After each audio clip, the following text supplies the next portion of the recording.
Hello, this is Sarah with soiledplant, and today's going to be a little bit more casual.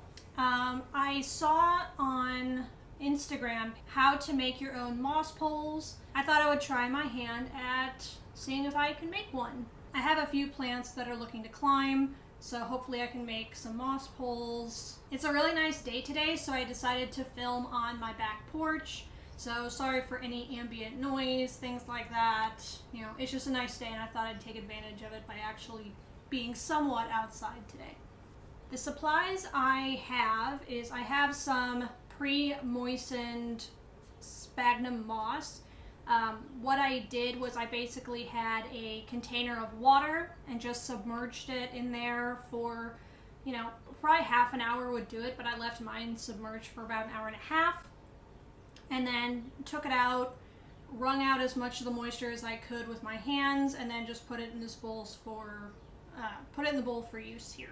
The other thing I have is I bought some plastic poultry fencing just from a local hardware store. I would have much preferred if it was green, but they only had silver in stock. I think you can also buy it in black, at least from what I've seen, but I have mine in silver.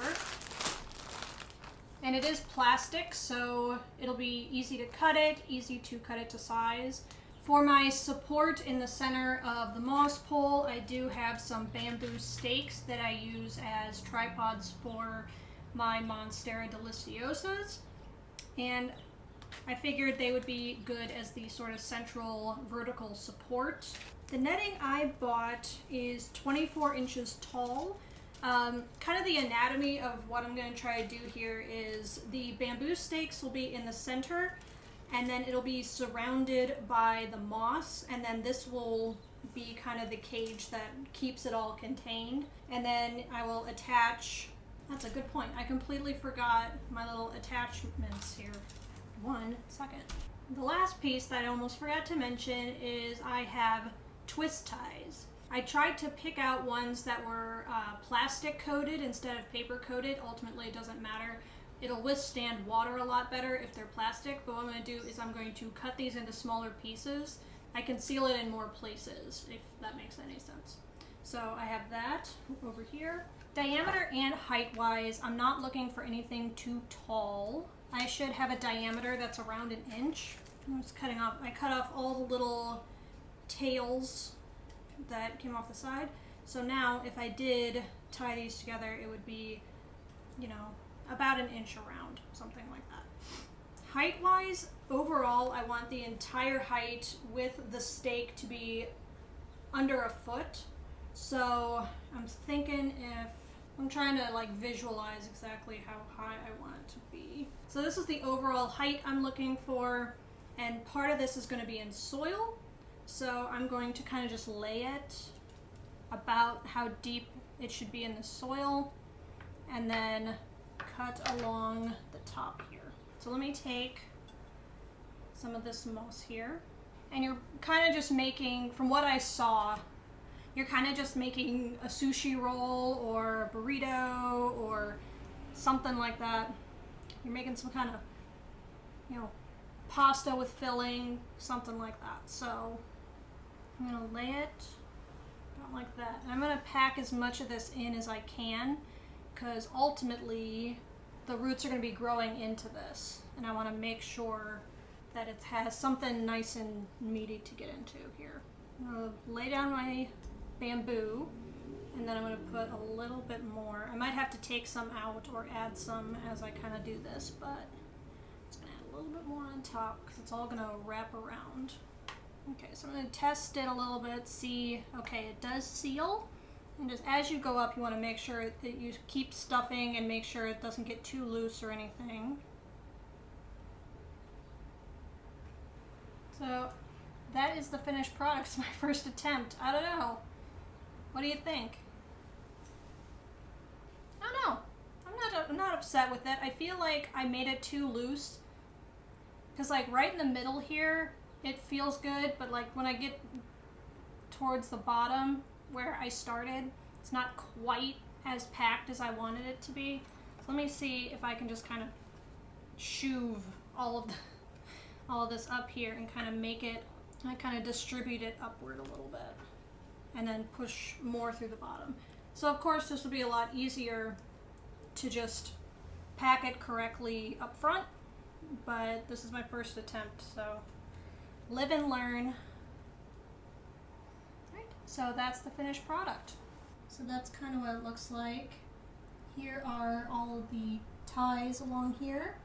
Fold it all together, and it'll shed a little bit, but that's all right. Yeah, so I'm definitely going to use this for one of my plants. I think I'm going to make one more with the leftovers here. It's a little bit longer of a stick, but that's okay. I've got a little more clearance on the other one that I'm thinking of, so I will make one more. This one I'm going to make a little bit bigger, both taller and wider, so maybe, I don't know, 2 inches thick. By the way, it is not lost on me that this entire tutorial just sounds so dirty. Like, trust me, I hear what I'm saying, and it is taking everything in my power to not giggle about it. Okay, because I'm mature like that. Diameter, here we go, technical terms here. My diameter is what I'm looking for. Okay, good. So I will get rid of these little tails all the way around. So same thing as last time, make my little sushi roll here. Some of these are still a little too damp, but not much I can do about it now.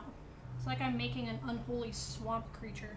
I've laid down a healthy amount of moss or sushi rice, depending on your analogies here.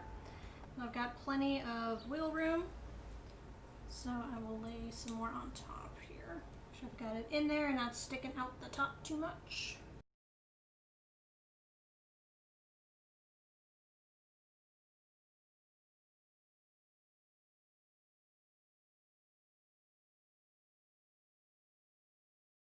It's actually very deceiving how much moss you actually need to fill one of these up and pack it in there.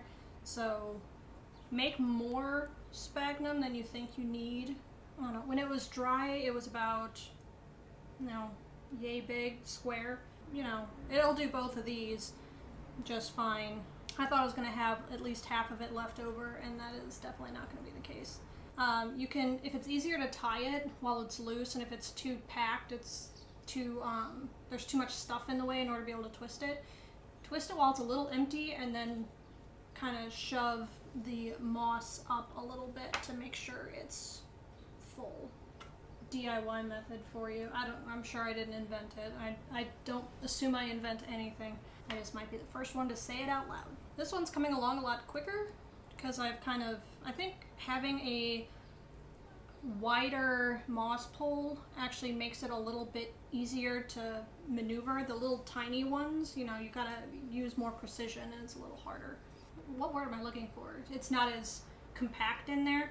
Tying it's much easier. So I do like that method of tying it while there's not too much and then kind of pushing more moss into that section. This is definitely weird if you've never done this before. It's very weird. Yeah, this one went a lot smoother, and now that I kind of know how taut it needs to be in there, it was a lot easier to do it right the first time. So that is my larger one. Let's compare the two for size. One thing that's really nice about using this style of moss pole is as your plant grows up and it starts getting too big for the pole, you can actually build off the top of this. So according to what I've seen, of course, I haven't done that myself, but basically all you do is you kind of build another cage over the top and have it overlap by a couple inches, and then you can just build off the top again without having to remove the moss pole from the pot or remove the plant from the moss pole. Well, that's all this video was. It's pretty casual. You know, I wanted to try this and kind of experiment and see how it goes. Thank you for watching, and I'll catch you next time. Bye! Look at this little enchilada. Hi,